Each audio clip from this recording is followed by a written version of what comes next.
할렐루야. 우리 옆에 분들하고 한번 이렇게 눈을 마주 보시고 우리 아이 컨택 하시면서 한번 인사를 나누면 좋겠네요. 우리 마스크를 끼고라도 간단하게 한번 인사할까요? 예수님은 열매를 좋아하십니다. 많은 열매 맺으세요. 주님 사랑받고 축복받으세요. 할렐루야.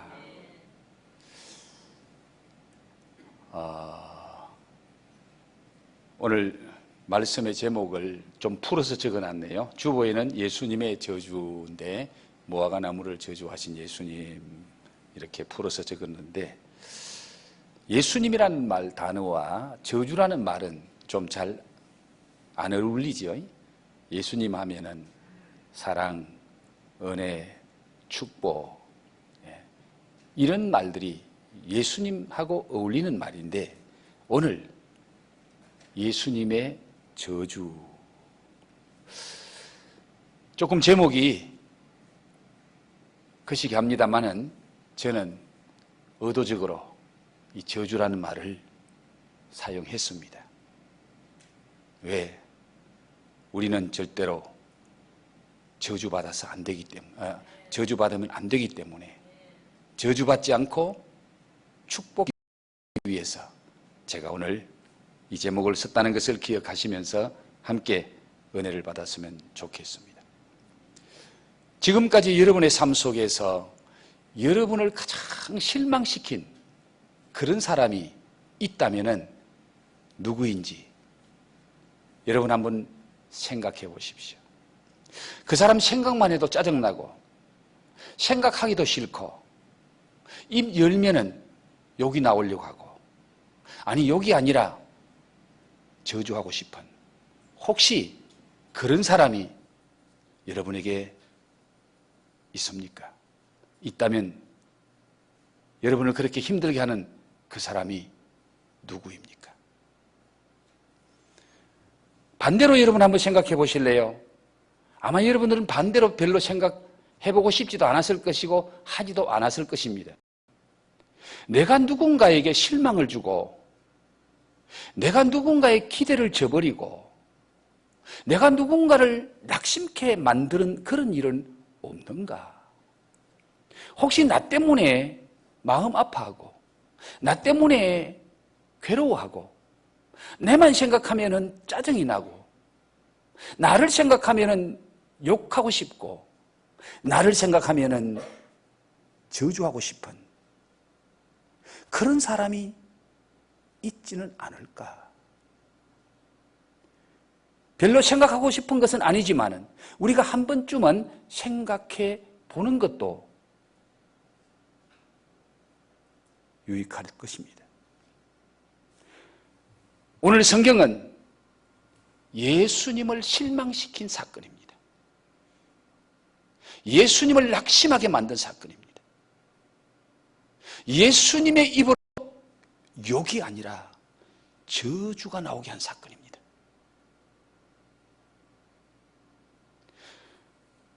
혹시 우리가 사람에게 실망을 주고 사람의 기대에 어긋나서 상대방을 낙심케 하는 일이 있었을지라도 그건 내가 알면은 해결할 수 있습니다. 그런데 우리가 절대로 실망시키면 안 되는 분, 낙심하게 만들면 안 되는 분, 그 한 사람이 바로 예수님이라는 것을 오늘 성경이 우리에게 말씀하고 있습니다. 예수님께서 제자들과 함께 아침 일찍 일어나셔서 예루살렘 성전을 향해 올라가는데, 그때에 예수님이 아침 식사를 못하시고 배가 고프셨던 것 같습니다. 예수님이 가시는 길 멀리서 봐도 환하게 보이는 큰 잎이 무성한 무화과나무 하나가 보였습니다. 시장하신 예수님께서, 야, 저 잎이 저렇게 무성한 무화과나무 반드시 열매가 있으리라. 저 무화과나무에 가면은 시장한 내 배를 채울 수 있으리라 기대를 하시고 그 무화과 나무에 가까이 가서 무화과 나무를 살펴보았는데 그 무화과 나무에는 열매가 하나도 없었습니다. 예수님의 기대가 실망으로 바뀌어졌습니다. 그런데 오늘 성경 말씀은 그때는 무화과 열매철이 아니었다라고 기록하고 있습니다. 그런데 예수님은 그 무화과 나무를 어떻게 하지요? 저주해버렸어요. 이제부터 영원토록 사람이 내게서 열매를 따먹지 못하리라 하고 저주하신 겁니다. 예수님께서 무화과 열매가 없다고 나무를 저주하신 이것을 쉽게 이해할 수 있습니까? 상식적으로 이해하기 어려운 일입니다. 그때가 무슨 때라고요? 무화과 때가 아니라 무화과 열매 맺을 철이 아니라는 거예요. 무화과 열매가 맺을 때가 아닌데도 불구하고 무화과가 없다고, 열매 없다고 무화과 나무를 저주하는 이 예수님의 행위가 옳은 일인가요? 쉽게 이해가 됩니까? 그것도 혼자 계실 때가 아니라 지금 같이 가고 있는 제자들이 보고 듣도록 예수님이 입을 열어서 확실하게 저주해버립니다. 옆에서 듣고 있던 제자들이 얼마나 황당했을까요? 아니, 예수님이 왜 이러시지? 지금이 무화과철이 아닌데 무화과 없다고 예수님이 저주하시다니? 무화과나무 입장에서 한번 돌이켜보면 얼마나 억울하겠습니까? 무화과철도 아닌데 무화과 열매 없다고 예수님이 저주해버리니까 말라버리는데, 예수님은 그때가 무화과 열매를 맺는 철인지 모르셨을까요? 몰라서 주님이 그렇게 말씀하신 겁니까? 유대인들은 상식적으로 다들 잘 아는 사실입니다. 제 고향에는 사과나무가 많은 그런 곳입니다. 어릴 때부터 보아왔기 때문에 언제 사과꽃이 피고 언제 사과 열매가 맺고 어떤 사과는 여름에 먹을 수 있고 어떤 사과는 가을에 먹을 수 있고 공부하지 않아도 잘 압니다. 왜? 내 일상생활 속에서 보고 늘 경험하기 때문에.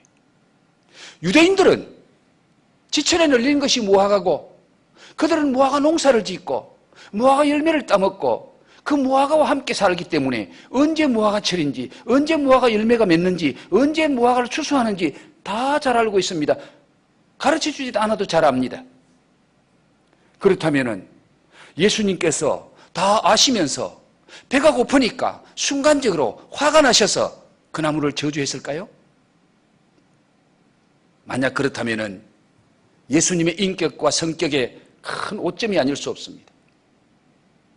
그런데 성경 어디를 찾아봐도 예수님의 그런 모습을 찾아볼 수가 없습니다. 그런 성격과 그런 인격의 소유자가 아니라는 것을 우리는 너무 잘 압니다. 그런데 예수님께서 왜 이해할 수 없는 이런 무서운 말씀을 하셨을까요? 다 알고 계시면서 예수님이 그렇게 말씀하신 이유가 뭘까요? 목적과 의도가 있었다면 무엇 때문에?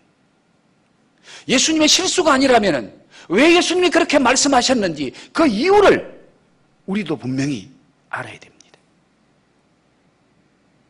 오늘 말씀을 통해서 예수님이 왜 그렇게 실망하시고 예수님께서 왜 그렇게 낙심하시고 그 예수님의 입에서 저주하는 말이 나올 수밖에 없었던가?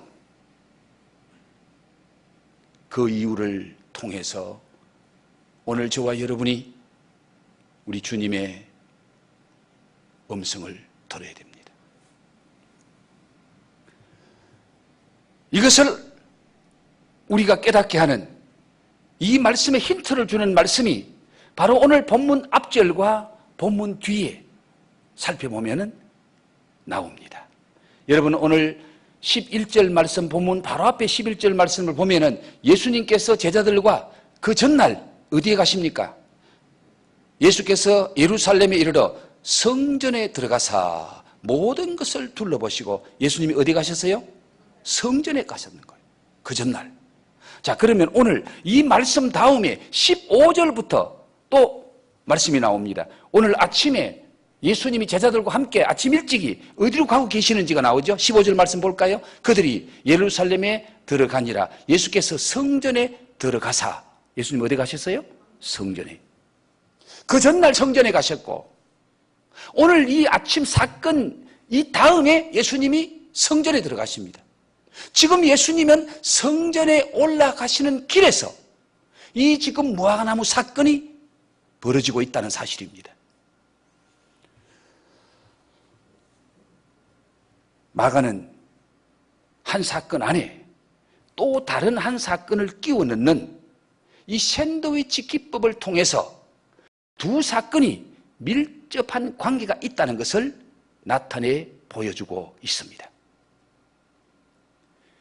무화과 저주하는 이 사건과 예수님의 저주대로 무화과 나무가 말라서 죽는 그 사건 사이에 지금 예루살렘 성전에서 예수님이 무엇을 하셨는지를 말씀하고 있어요.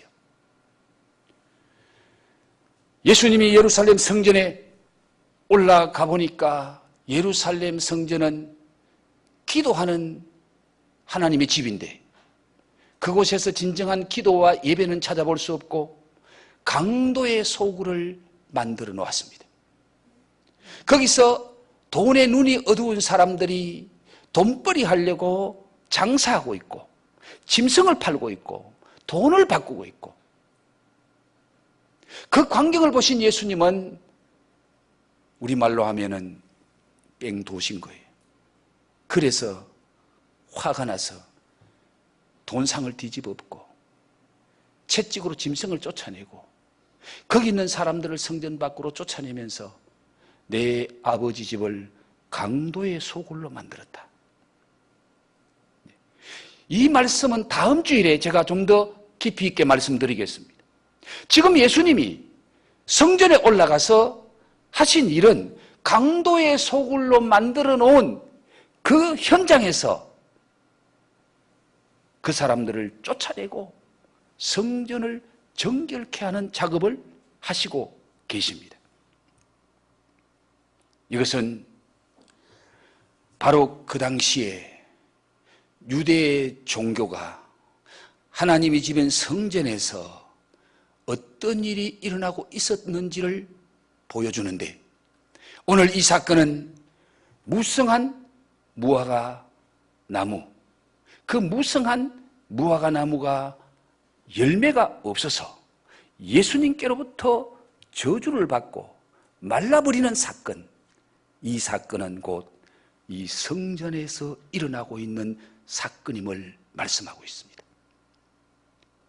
무화과 나무는 이스라엘의 국수와 같은 나무입니다.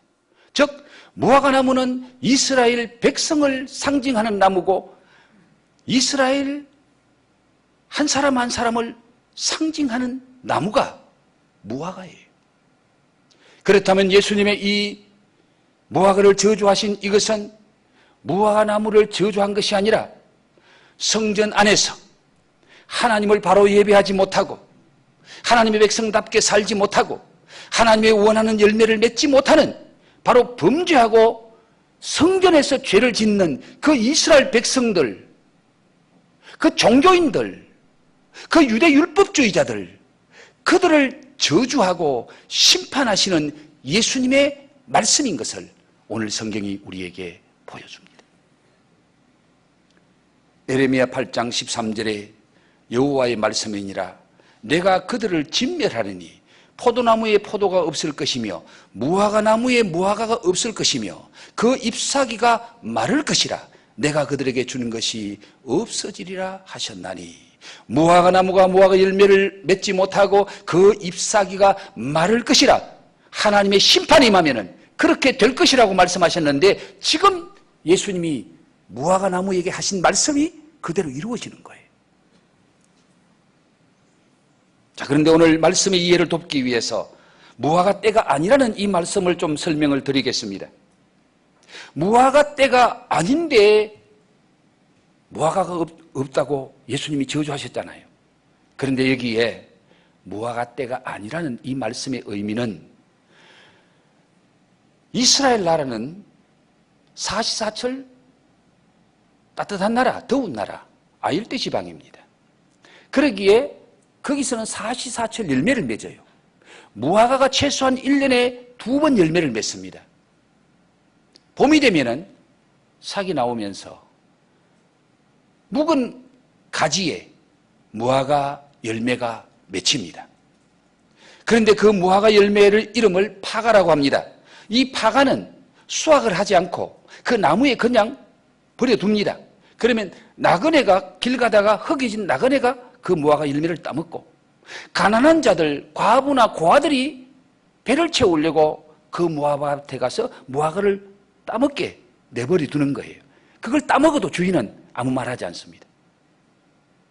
그런데 봄에 새싹이 나오면서 새로운 연한 가지가 나오고 그 가지가 자라서 거기에 무화과 열매가 맺혀지는데 그 무화과 나무는 열매는 아주 튼실하고 굵은 좋은 상품, 그 상품에 무화과 열매가 맺혀집니다.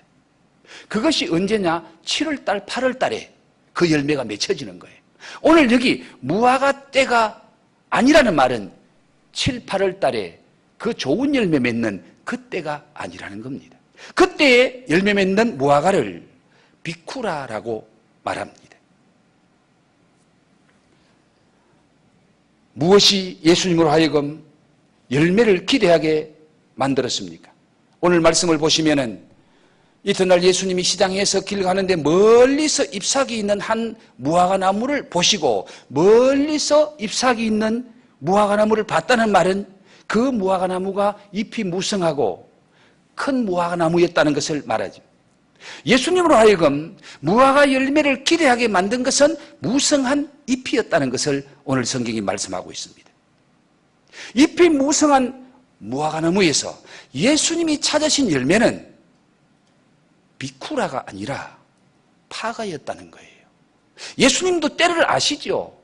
비쿠라는 6월, 7월, 8월 그때 가야 열매 맺고 그때 가야 좋은 열매가 맺힌다는 거 예수님 아시는데 예수님이 열매를 찾은 것은 그 좋은 열매 찾은 것이 아니라 파가라는 열매, 최소한의 열매, 정말 나그네가 가다가 배고플 때 따먹을 수 있는 열매, 가난한 자들이 지나가다가 그 가난한 배를 채울 수 있는 열매, 그 피가는 잎이 있는 무화과 나무에는 있다는 거예요.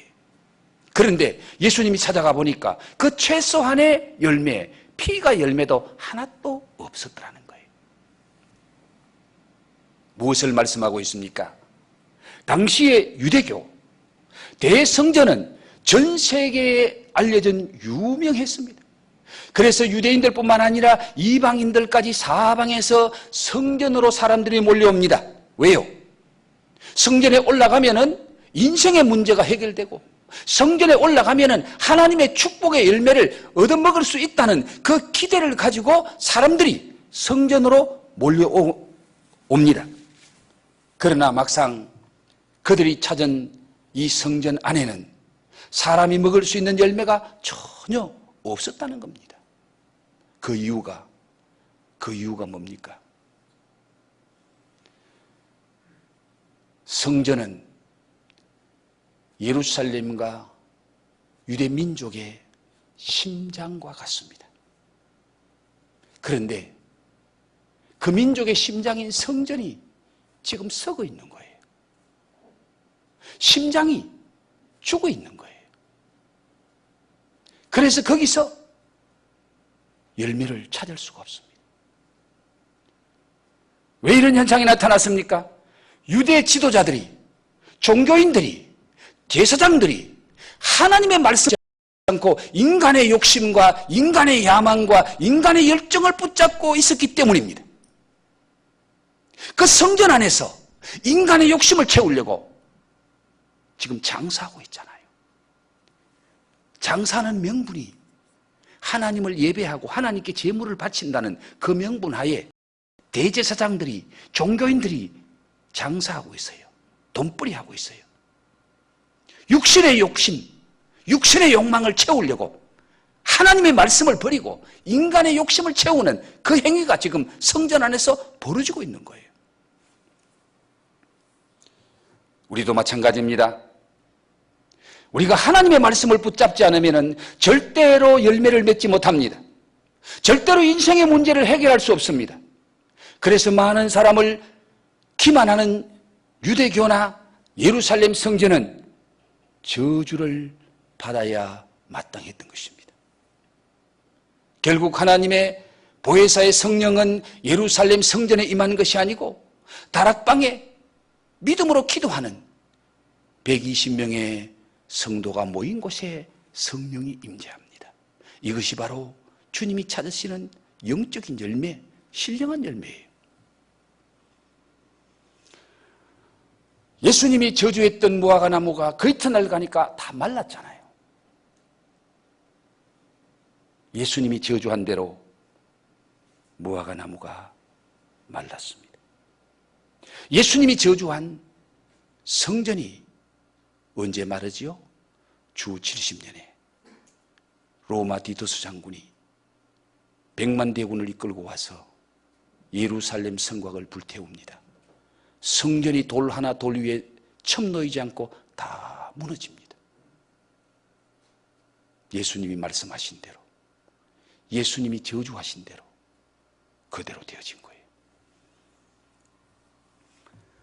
무화과나무의 저주는 당시 유대 민족에게만 주신 경고가 아닙니다.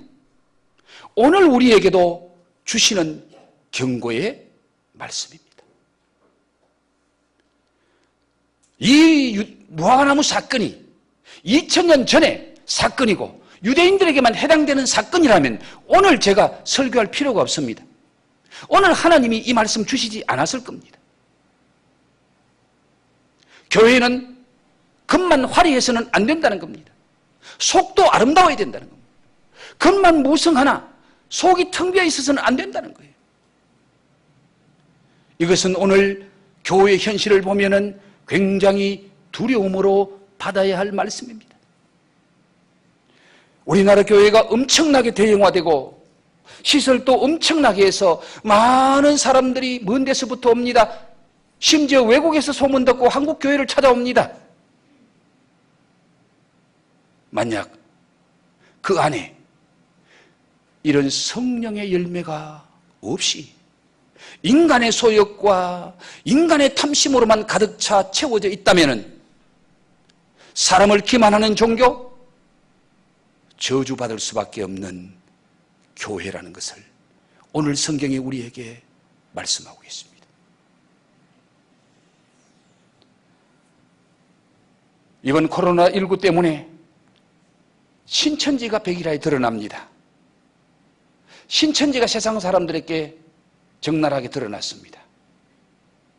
그런데 그 신천지 교회 안에 들어가 보면은 신천지 교회 안에 있는 그 사람들이 어디서 왔느냐? 세상에서 순수하게 신천지로 들어온 사람도 물론 있겠죠. 그런데 그 많은 사람들의 3분의 2, 아니 4분의 3은 오늘 교회에서, 기존 교회에서 거리로 간 사람들입니다. 지난번에 동영상을 통해서 여러분 경험한 사람들의 얘기를, 간증을 우리는 들었습니다. 그 안에 가면은 목사가 있습니다. 기존 교회 목사가 그 안에 와 있습니다. 그 안에 가면은 장로도 있고 권사도 있고,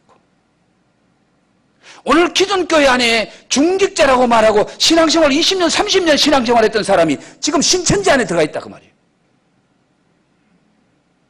왜 이런 현상이 일어났을까요?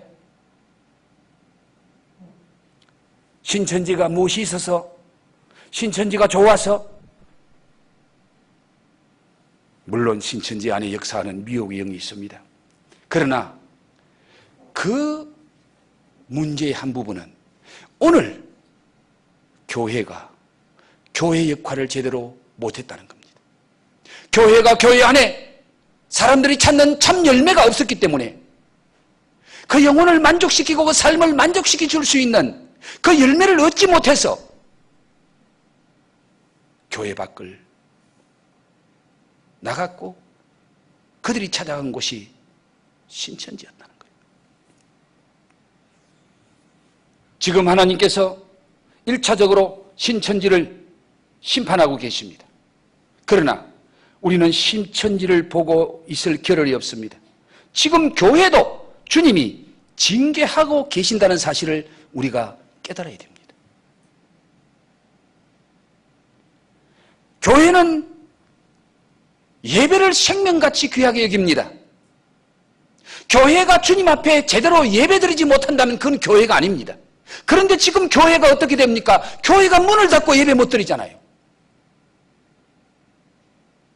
오늘 우리 교회도 지금 전부 마스크를 쓰고 찬양하고 있습니다. 여러분 마스크 쓰고 찬양하면 찬양이 제대로 됩니까? 왜 마스크를 써야 됩니까? 이게 뭐예요? 입을 막아놓고 찬양하라고? 정상입니까? 오늘 우리가 드리는 이 예배가 비정상이에요.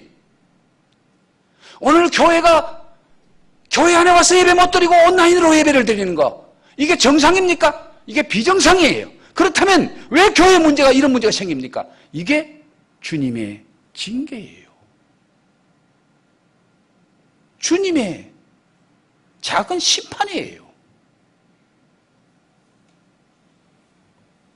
한마디로 교회가 교회 역할을 못했고 교회가 주님이 원하시는 열매를 못 맺었기 때문에 지금 교회가 이런 수모를 당하고 있고 지금 교회가 이렇게 하나님 앞에 예배를 제대로 못 드리고 있다는 거예요.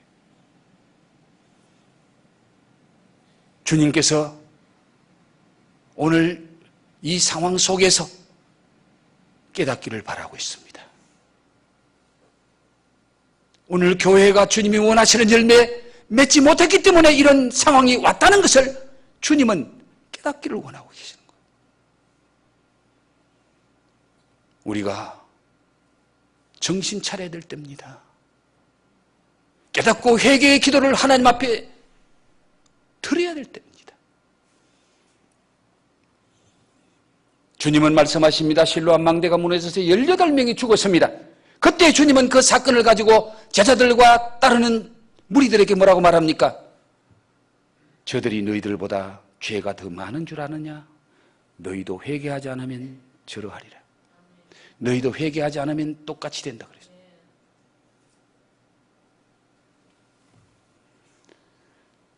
오늘 저를 통해서 엘림교회에 주님이 이 말씀을 주시는 것은 주님의 뜻이 있다는 거예요.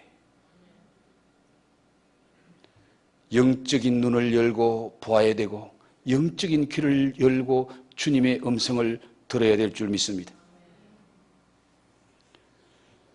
우리도 잎만 무성한 나무는 아닌지 우리 자신을 한번 돌아봐야 됩니다. 잎이 무성한 나무에서 사람들은 더 많은 열매를 기대하고 있다 그 말입니다. 여러분 만약에 그 나무가 잎이 없었다면 주님이 찾아가지도 않았을 겁니다. 열매를 기대하지도 않았을 겁니다. 멀리서 봤는데 잎이 무성했기 때문에 주님의 눈에 들어온 거예요. 잎이 무성했기 때문에 주님은 열매를 기대하고 찾아갔는데 가보니까 열매가 하나도 없어. 나싱이야. 오늘도 마찬가지입니다. 여러분 잎이 무성한 것과 열매 맺는 것의 차이를 우리가 제대로 알아야 됩니다. 여러분, 여러분에게 잎이 무성한 것이 무엇입니까? 건강이 좋으십니까? 건강에 잎이 무성한 거예요. 남들보다 많은 것 배우셨습니까? 지식의 잎이 무성한 거예요. 남들보다 많은 재물을 얻었습니까? 물질의 잎이 무성한 거예요. 남들이 안 가진 특별한 달란트를 가지셨습니까? 주님께서 주신 달란트 잎이 무성한 겁니다. 그런데 문제는 그 잎이 무성한 것 가지고 무슨 열매를 맺었느냐, 무슨 유익한 열매를 맺고 무슨 달콤한 열매를 맺었느냐, 이걸 주님이 지금 물으시는 거예요. 자, 여러분 건강하십니까? 그러면 그 건강으로 지금 무슨 열매를 맺고 있는지 한번 돌아보십시오. 농사를 지는 사람들은요, 잎이 무성하면은 잎을 잘라줍니다.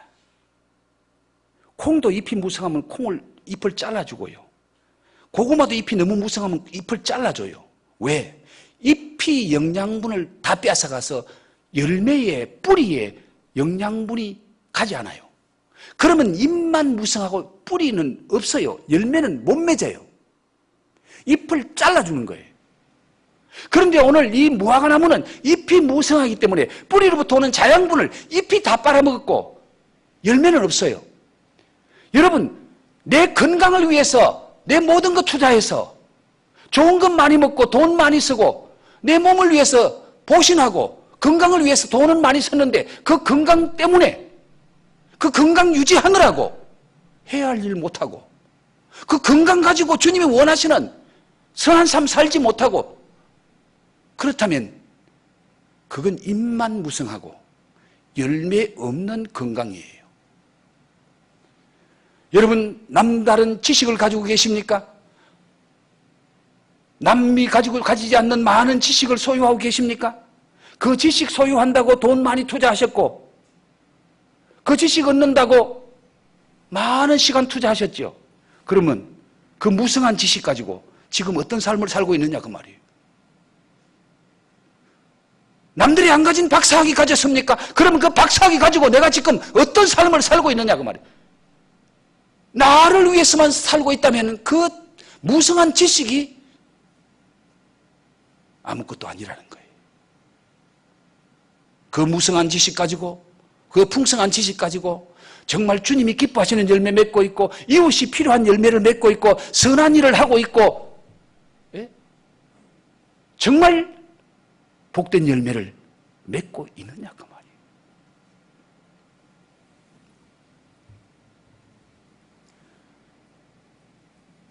전주입니까?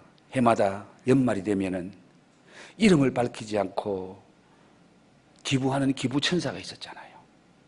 그분은 보통 기부하면 5천만 원, 때로는 1억씩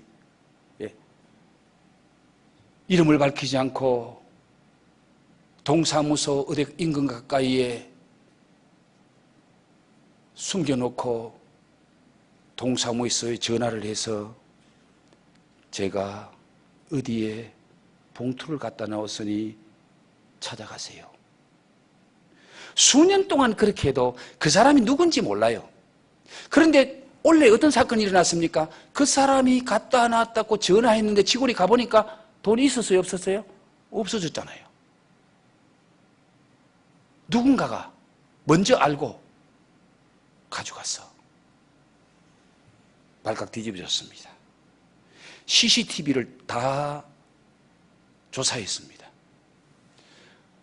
3일 전부터 거기에 왔다 갔다 하고 차를 갖다 대놓고 해마다 이 동네에 이 동사무소 가까이에 기부자가 와서 그거 놔둔다는 거 알고 있는 사람이 며칠 전부터 거기 와서 그런 사람 나타나기를 기다리고 있었습니다. 자, 이름도 밝히지 않고 자기에게 주신 물질의 무성함을 이웃을 위해서 좋은 열매, 선한 열매 맺으려고 그렇게 귀한 일을 하는데 이 나쁜 사람은 그걸 자기가 가로채 가려고 며칠 전부터 거기 와서 서성거리고 그 기회를 노리고 있었습니다. 두 사람의 삶이 얼마나 대조적입니까?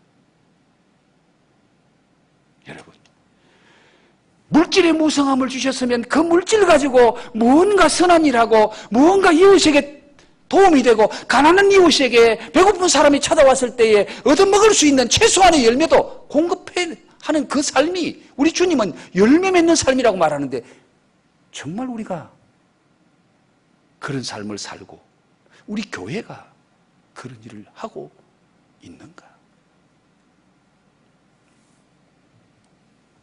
내게 주신 건강, 내게 주신 지식, 내게 주신 달란트, 이것 때문에 주님이 영광을 받으시고 이것 때문에 다른 사람이 혜택을 입고 다른 사람에게 주님의 사랑을 나타내주는 이 열매를 주님은 찾고 계시는데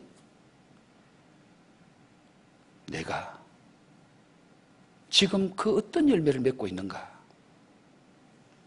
여러분은 오늘 이 말씀 앞에 내 자신의 진짜 모습을 좀 볼 수 있어야 됩니다. 지금 주님께서 나에게 열매를 찾으신다면 내가 주님 앞에 내어드릴 열매가 무엇인지를 한번 찾아보십시오. 좋은 열매, 풍성한 열매가 아니라 최소한의 열매가 무엇입니까? 칭찬을 못 받아도 책망받지 않을 열매가 있나요?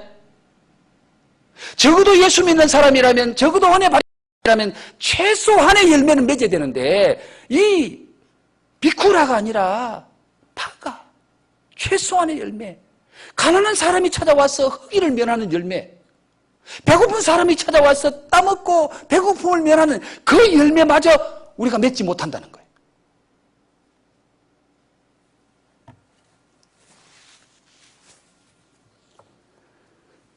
사랑하는 성도 여러분, 오늘 주님께서 이 말씀을 통해서 저와 여러분에게 주시는 메시지가 무엇입니까? 열매 맺지 못하는 교회, 열매 맺지 못하는 성도, 주님으로부터 책망받을 수밖에 없고 심하면은 저주하신다는 겁니다. 에베소 교회를 향해서 주님이 뭐라고 말씀하십니까? 네 처음 사랑을 잊어버렸네. 네 처음 사랑을 어디서 잊어버렸는지 기억하고 회복해라. 그 처음 사랑의 열매 회복해라. 그렇지 못하면 내가 이 촛대를 옮길 거야. 촛대를 옮긴다는 말은 주님이 그 교회에 문 닫겠다 그 말입니다. 내가 너희 에베소 교회에 문 닫을 거야. 사랑하는 성도 여러분, 우리가 큰 열매, 풍성한 열매 못 맺어도 하나님을 믿는 자라면, 성도라면 최소한의 열매, 배고픈 자를 도와주는 열매, 가난한 이웃이 찾아왔을 때 무언가 그들에게 도움을 주고 용기를 주는 열매, 그런 열매는 우리가 맺어야 주님으로부터 책망받지 않아요. 오늘 이 땅의 교회가 그런 열매가 없기 때문에 많은 사람이 실망하고 교회를 떠난다는 거예요. 오늘 이 말씀을 생각하면서 우리 찬송 한 장도 부르고 같이 한번 기도하겠습니다.